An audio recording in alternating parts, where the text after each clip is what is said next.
Hello students, I am back with the third lecture of the same chapter Central Government.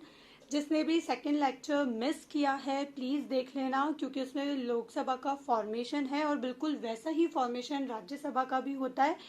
और मैं ऐसा इसलिए कह रही हूँ क्योंकि अगर आपने फॉर्मेशन ऑफ लोकसभा जो कि मैंने इन डिटेल उसमें बताया है वो पढ़ लिया तो आपको राज्यसभा समझने में बहुत आसानी होगी, क्योंकि आज मैं आपको उसे कंपैरेटिव फॉर्म में यहाँ पर पढ़ाने वाली हूँ। यानी आज मैं राज्यसभा और लोकसभा में कंपैरिजन करते हुए आपको पढ़ाऊंगी। चलिए शुरू करते हैं। फॉर्मेशन ऑफ राज्यसभा बिल्कुल वैसे ही जैसे हमने फॉर्मेशन ऑफ लोकसभा किया था। उधर फर्स्ट पॉइंट था नंबर ऑफ मेंबर्स, याद है कितने थे उधर? 552, बिल्कुल करेक्ट।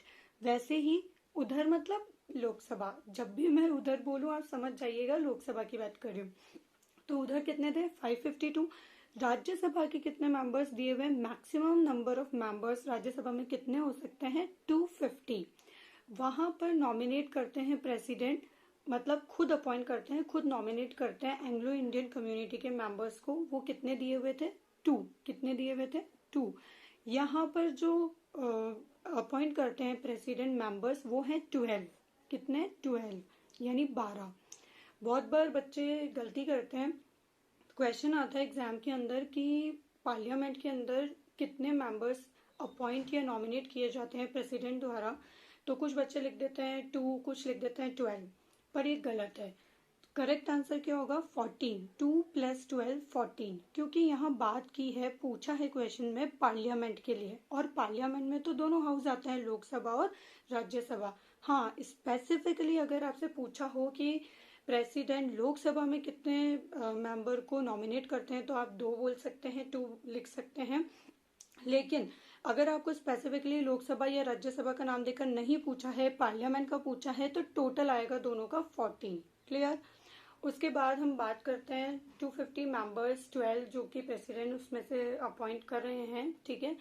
उसके बाद हम बात करते हैं सेकंड पॉइंट की, जो कि है इलेक्शन।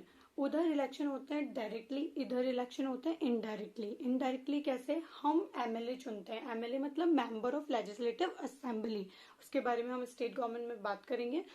और वो चुनते हैं किसको? राज्यसभा के मेंबर्स को। अच्छा, एक इम्पॉर्टेंट बात, लोकसभा और राज्यसभा के जो मेंबर्स होते हैं उन्हें कहते हैं मेंबर ऑफ पार्लियामेंट, यानी शॉर्ट फॉर्म में हम उन्हें कहते हैं एमपीज। क्या कहते हैं? Member of parliament. Okay.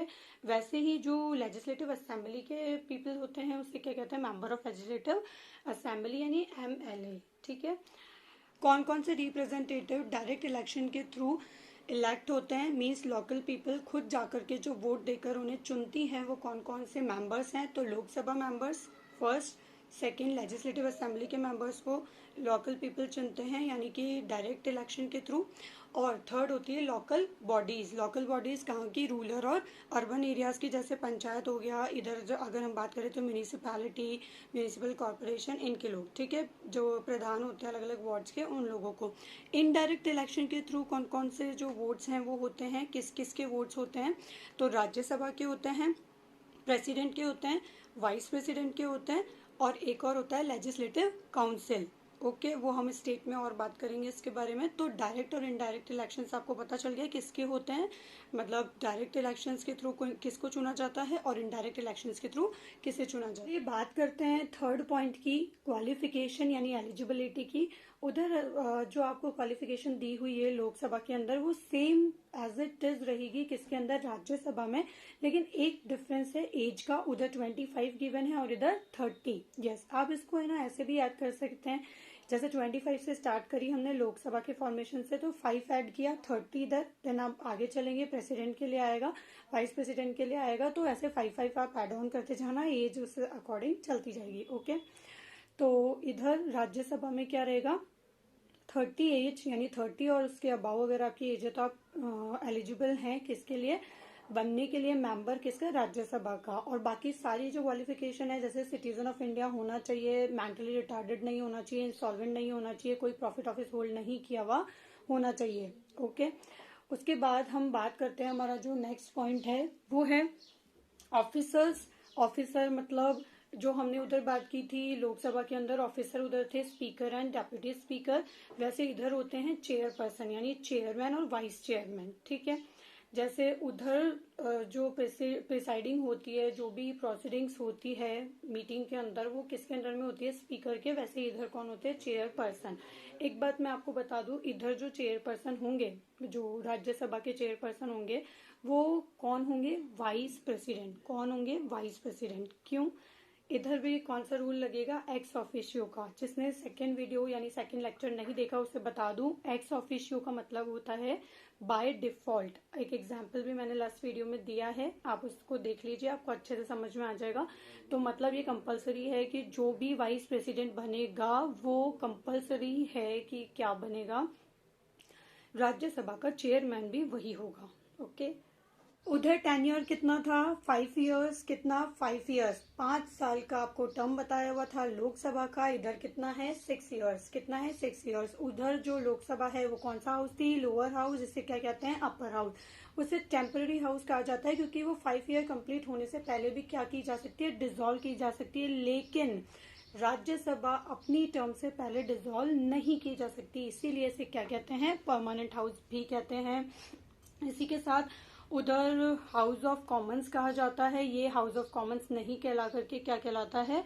House of states कहलाता है।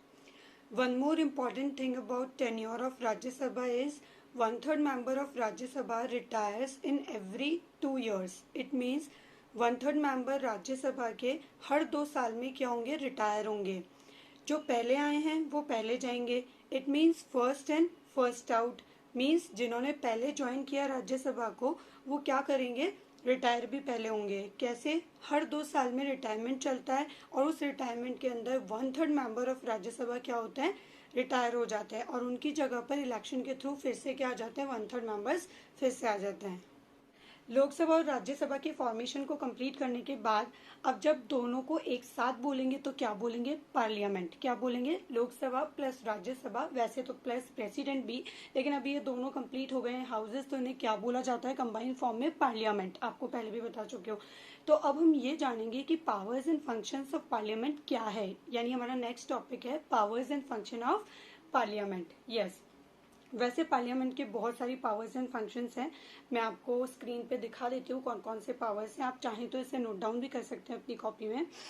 फर्स्ट पावर पार्लियामेंट की आपको दे रखी है लेजिस्लेटिव पावर। लेजिस्लेटिव पावर नाम से ही पता चल रहा है। लेजिस्लेचर मैंने आपको पहले भी बताया है क्या होती है? Law making body. Legislature is a law making body, so parliament is a law making body. Foremost function parliament का क्या होगा? कानून बनाना। पार्लियामेंट कानून बनाएगी, पर बनाएगी किस पर? मतलब कौन से इश्यूज पर? तो उसके लिए कॉन्स्टिट्यूशन ने हमें क्या दी है? 3 लिस्ट दी है, जिसके बारे में मैं आपको बाकी वीडियोस में भी बता चुकी हूँ। लिस्ट के थ्रू कॉन्स्टिट्यूशन ने पावर्स को शेयर किया है स्टेट गवर्नमेंट और सेंट्रल गवर्नमेंट के बीच में। पहली जो लिस्ट दी है यूनियन लिस्ट, जिसके ऊपर कौन काम करती है? पार्लियामेंट काम करती है। यानी जितने भी सब्जेक्ट मैटर्स दिए हुए हैं यूनियन लिस्ट के अंदर, उसके ऊपर कौन काम करेगी? पार्लियामेंट। ओके, यानी सेंट्रल गवर्नमेंट, यानी जो सेंट्रल लेवल की जो लेजिस्लेचर है जिसका नाम पार्लियामेंट है वो। ठीक है, तो कानून कौन से मैटर्स पे बनाएगी? जो यूनियन लिस्ट में दिया है उसके ऊपर। दूसरा, कॉन्करेंट लिस्ट में जो मैटर्स हैं वो दोनों मिलकर बनाते हैं, state as well as central level government, यानी स्टेट की लेजिस्लेचर और सेंट्रल लेवल की जो पार्लियामेंट है दोनों मिलकर के क्या बनाएगी? कॉन्करेंट लिस्ट में जो सब्जेक्ट्स दिए हुए हैं उस पर कानून बनाएगी। क्लियर? एक और है चीज, लेकिन वो सर्टेन सर्कमस्टांसेस में ही है, यानी स्टेट लिस्ट के ऊपर स्टेट गवर्नमेंट काम करती है, लेकिन कुछ ऐसे सर्टेन सर्कमस्टांसेस आपको दिए हुए हैं जिसके अंदर कौन बना सकती है? पार्लियामेंट भी लॉ बना सकती है। लेकिन वो सर्टेन सर्कमस्टांसेस कौन कौन से हैं? पहला, इमरजेंसी, यानी स्टेट पे अगर इमरजेंसी लगा दी जाए तो वो डायरेक्टली कहाँ से हैंडल होती है? फिर सेंट्रल गवर्नमेंट द्वारा। तो ऑब्वियसली वहां पर जो लॉ बनेंगे वो भी कौन बनाएगी? पार्लियामेंट बनाएगी। ओके। सेकेंड, स्टेट लिस्ट का कोई ऐसा इशू जो राज्यसभा द्वारा क्या बता दिया जाए? नेशनल इशू को बता दिया जाए राज्यसभा द्वारा। ये एक स्पेशल पावर होती है राज्यसभा को, उसके बारे में मैं आपको आगे बताऊंगी।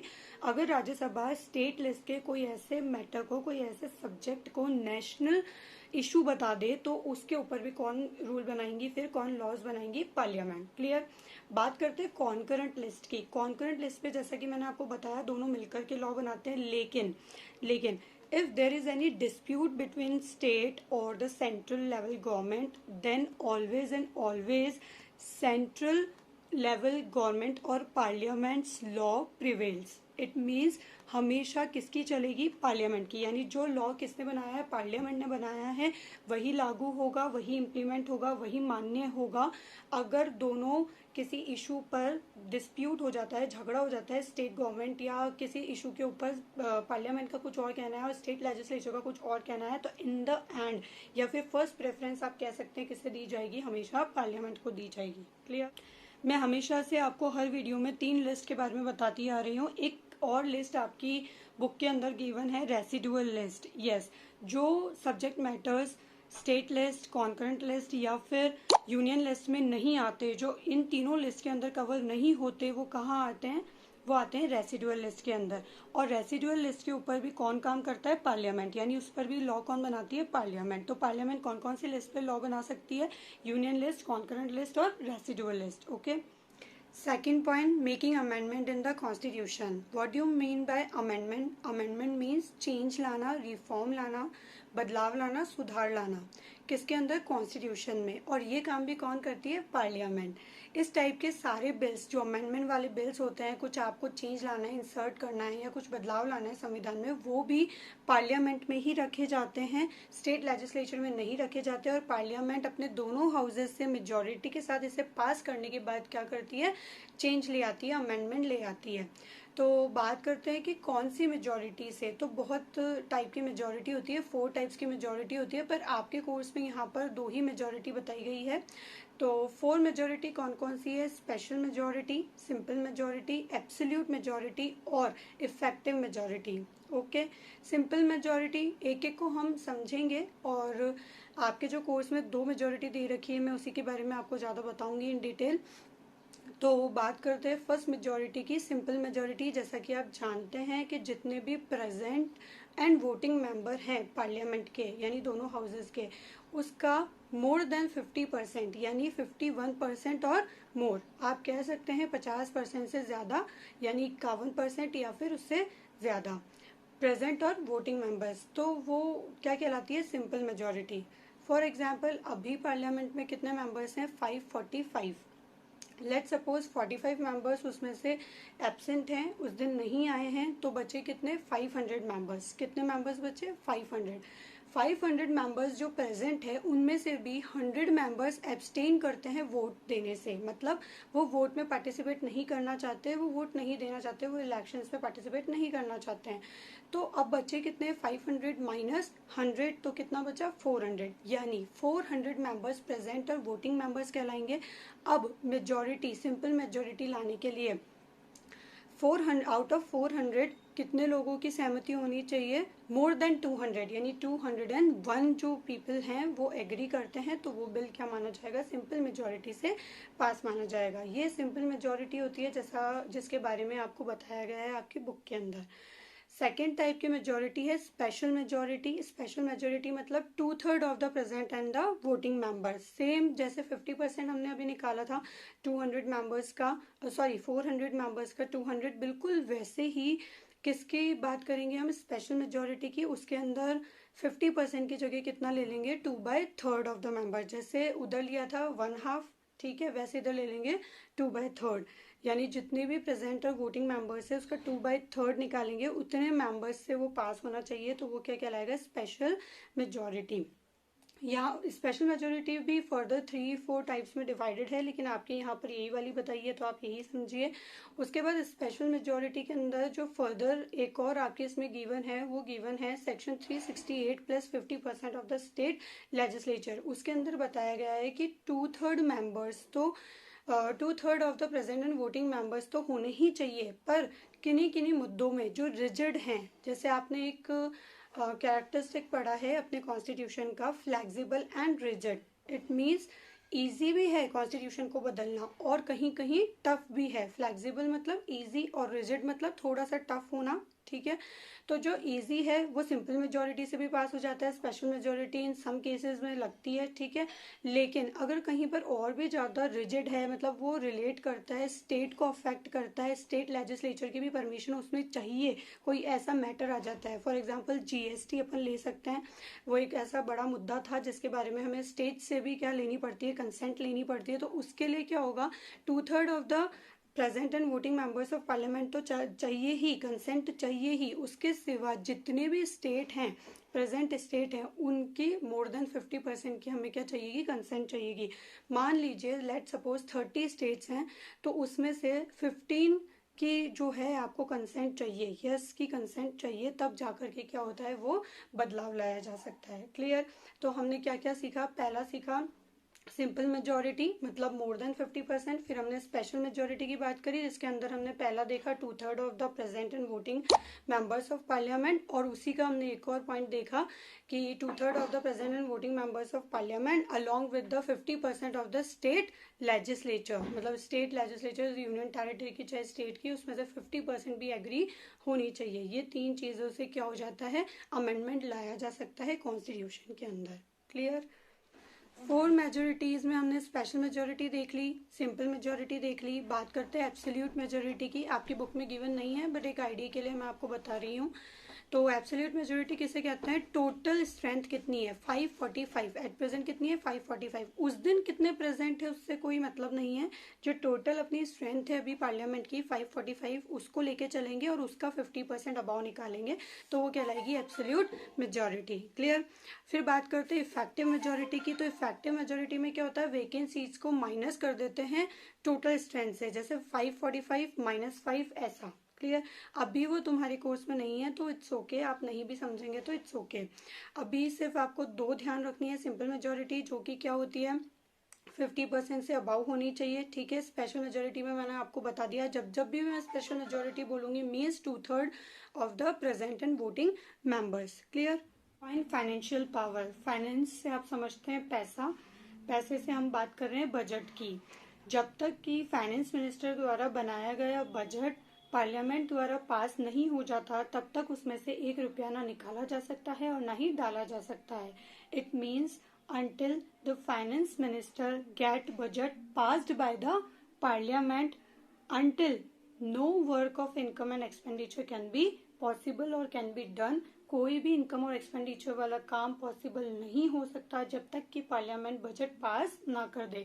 बजट को पार्लियामेंट में रखता कौन है, पेश कौन करता है, फाइनेंस मिनिस्टर, ठीक है। और किसकी परमिशन से, प्रेसिडेंट की परमिशन से। इट मीन्स फाइनेंस मिनिस्टर पहले प्रेसिडेंट से परमिशन लेगा कि क्या मैं ये बजट पार्लियामेंट में रख दूं, और वो उनकी परमिशन लेने के बाद उसे पार्लियामेंट में रखेंगे, और उसके बाद पार्लियामेंट दोनों हाउसेस मतलब मिल करके उसे क्या करेंगे, पारित करेंगे, उसे पास करेंगे, तब वो बजट क्या कहलाएगा, बजट कहलाएगा। Court power, administrative power. What do you mean by administrative power, प्रशासनिक पावर, मतलब कि क्वेश्चन करने का अधिकार रखना, या सामने वाले को उसका जवाबदार होना, या फिर उस पर नजर रखना, उसको सुपरवाइज करना, और जरूरत पड़ने पर उसको क्वेश्चन पूछ लेना, ठीक है। तो लोकसभा के पास ये अधिकार भी है कि वो काउंसिल ऑफ मिनिस्टर को क्या कर सकती है, क्वेश्चन पूछ सकती है। और इतना ही नहीं, लोकसभा उसे रिमूव भी कर सकती है। इट मीन्स लोकसभा और राज्यसभा दोनों ही, अगर उन्हें लगता है कुछ सस्पिशियस यानी कुछ संदेहजनक चीज लगती है, या कुछ ऐसा लगता है कि कोई मिनिस्टर अपना सही काम नहीं कर रहा, तो काउंसिल ऑफ मिनिस्टर से ये दोनों ही हाउसेस क्वेश्चन पूछ सकते हैं। लेकिन उन्हें हटाने की यानी रिमूव करने की, अपनी चेयर पे से उन्हें रिजाइन करवा देने की जो पावर है वो सिर्फ किसके पास है, रिमूव करने की पावर किसके पास है, लोकसभा के पास। वो पावर राज्यसभा के पास नहीं है।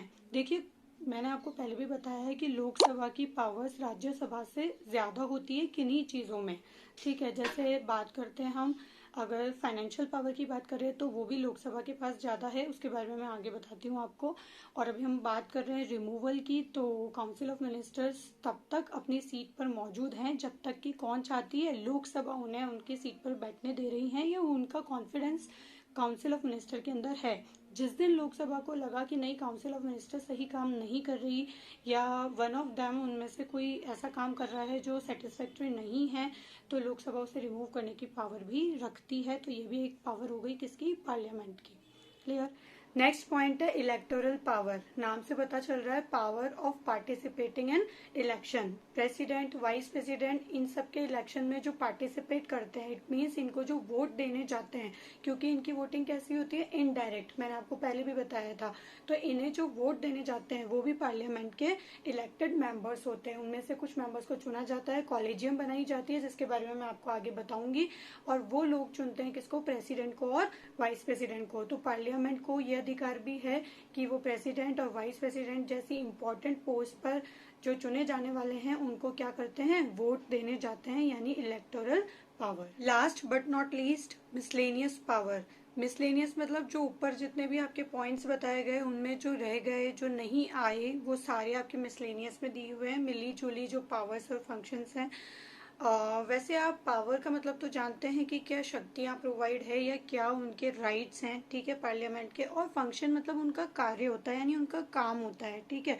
तो इन शॉर्ट जो मिसलेनियस पावर अपने को पावर और फंक्शन बताया गया है वो दो बताई गई है। पहली है इम्पीचमेंट पावर और दूसरी है इमरजेंसी पावर। क्लियर।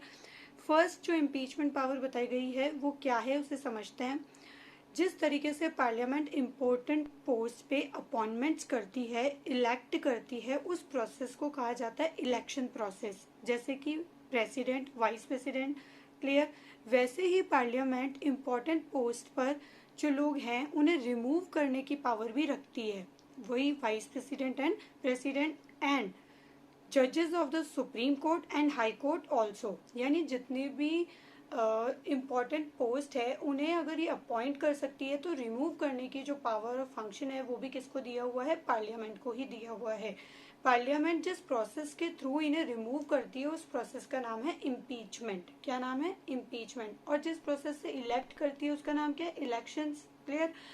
तो ये पावर भी पार्लियामेंट को दिया है कि दोनों हाउसेस जब अपने बिल पारित करेंगे, पास करेंगे, तब जाकर के क्या होगा, रिमूवल होगा किसका, प्रेसिडेंट का या वाइस प्रेसिडेंट का या सुप्रीम कोर्ट के जज का या हाई कोर्ट के जज का। हाँ, लेकिन एक स्पेशल चीज मैं आपको बता दूं कि अगर वाइस प्रेसिडेंट को रिमूव करना हो तो पहले वो बिल कहाँ रखा जाता है, राज्यसभा में। और अगर राज्यसभा उसे पास कर देती है रिमूव करने को तो वो पास माना जाता है। लोकसभा से सिर्फ एडवाइस ली जाती है, अदरवाइज लोकसभा का उसके अंदर बहुत ज्यादा रोल नहीं होता है। उसके बारे में मैं आपसे आगे और बात करूंगी। जब हम powers and function of Rajya Sabha पढ़ेंगे तब हम इसके बारे में और डिटेल में बात करेंगे। नेक्स्ट जो पॉइंट है जिसके बारे में मैंने अभी आपको बताया वो पॉइंट है क्या, इमरजेंसी। नेक्स्ट पॉइंट क्या है, इमरजेंसी। इमरजेंसी 3 टाइप्स की होती है जो प्रेसिडेंट लगाता है। एक तो नेशन इमरजेंसी जो पूरे नेशन पे लागू होती है, उस टाइम के लिए सारी पावर जो है वो सेंट्रलाइज होके किसके हाथ में चली जाती है, प्रेसिडेंट के हाथ में। उस टाइम और कोई पावर में नहीं होता सिवाय प्रेसिडेंट के। क्लियर। सेकेंड, स्टेट इमरजेंसी, यानी किसी स्टेट के अंदर कुछ बियॉन्ड द कॉन्स्टिट्यूशन चला गया, यानी कॉन्स्टिट्यूशन के अकॉर्डिंग अगर वो काम नहीं कर रही वहां की गवर्नमेंट, तो गवर्नर उसकी जो है शिकायत किसको करेगा, प्रेसिडेंट को करेगा। और अगर गवर्नर के थ्रू भी उन्हें नहीं पता चलता, प्रेसिडेंट को खुद को भी कहीं से पता चलता है, तो प्रेसिडेंट वहां पर क्या लागू कर सकता है, इमरजेंसी लागू कर सकता है। वो कहलाती है स्टेट इमरजेंसी। और थर्ड टाइप की इमरजेंसी होती है जब फाइनेंशियल क्राइसिस हो, तो फाइनेंशियल इमरजेंसी। यानी 3 टाइप्स की इमरजेंसी प्रेसिडेंट लगा सकता है। कौन कौन सी, फर्स्ट है नेशनल इमरजेंसी, सेकंड है स्टेट इमरजेंसी और थर्ड है फाइनेंशियल इमरजेंसी। तो ये पावर भी जब प्रेसिडेंट, ये जो पावर्स है ये भी तब लग सकती है जब पार्लियामेंट इसको पारित करे रिटर्न में, यानी रिटर्न कंसेंट अगर पार्लियामेंट प्रेसिडेंट को देती है सिर्फ तभी प्रेसिडेंट क्या कर सकता है, इन इमरजेंसी को लागू कर सकता है, इम्प्लीमेंट कर सकता है, एग्जीक्यूट कर सकता है। अच्छा, अगर आपको प्रेसिडेंट की जो इमरजेंसी है उसे एक्सटेंड करना है, मतलब जैसे एक बार अगर पास हुई पार्लियामेंट के द्वारा कि एक बार रिटर्न में कंसेंट दे दी पार्लियामेंट ने कि यस आप क्या कर दीजिए, इमरजेंसी लागू कर सकते हैं या जरूरत है देश को इमरजेंसी लागू करने की, तो वो कब तक के लिए माननी होगी, मतलब मान्य कब तक के लिए होगी, कब तक वो रह सकती है, तो 6 मंथ्स के लिए रह सकती है। अगर आपको फर्दर उसे एक्सटेंड करना है 6 मंथ्स के लिए तो आपको फिर से क्या करनी पड़ेगी, कंसेंट लेनी पड़ेगी पार्लियामेंट की। क्लियर। इट मीन्स पार्लियामेंट की जो कंसेंट है वो 6 मंथ्स के लिए ही वैलिड होती है और अगर उसको आपको एक्सटेंड करना है तो फिर से परमिशन लेनी पड़ती है। क्लियर। इसी के साथ जो पार्लियामेंट की जितनी भी पावर्स एंड फंक्शंस है वो हम कंप्लीट कर चुके हैं। आई होप आपको समझ में आया होगा। एक क्वेश्चन आपके दिमाग में नहीं आ रहा कि मैम इमरजेंसी अगर इम्प्लीमेंट कर रहे हैं तो उसके पहले हम पहले पार्लियामेंट से पूछेंगे तो फिर वो इमरजेंसी जो वाली सिचुएशन है उसके अंदर देर नहीं हो जाएगी? आया क्वेश्चन ये मन में? Yes, you are correct. कई बार ऐसी सिचुएशन जो होती है वो अर्जेंट होती है और ऑब्वियसली इसीलिए उसको इमरजेंसी कहा जाता है। तो उस वक्त क्या होता है कि अगर प्रेसिडेंट को इमरजेंसी इम्प्लीमेंट करनी है तो वो कर देते हैं, और करने के बाद विद इन 1 मंथ, मतलब जब भी उन्होंने लागू की है विद इन 1 मंथ उन्हें कंसेंट लेनी होती है किसकी? पार्लियामेंट की। अगर पहले ले लेते हैं तो बहुत अच्छी बात है, नहीं ले पाते हैं, इमरजेंसी लगा देते हैं, इम्प्लीमेंट कर देते हैं, तो विद इन 1 मंथ क्या दिया हुआ है आपको? प्रोविजन दिया हुआ है कि आप इमरजेंसी लागू करने के 1 मंथ के अंदर अंदर क्या कर लीजिए? पार्लियामेंट से क्या ले लीजिए? परमिशन ले लीजिए, रिटर्न कंसेंट ले लीजिए, उनकी असेंट ले लीजिए। क्लियर? ये एक छोटा सा पॉइंट है, लेकिन बच्चों के दिमाग में अगर ये क्वेश्चन आता है तो आप ये वीडियो ध्यान से देख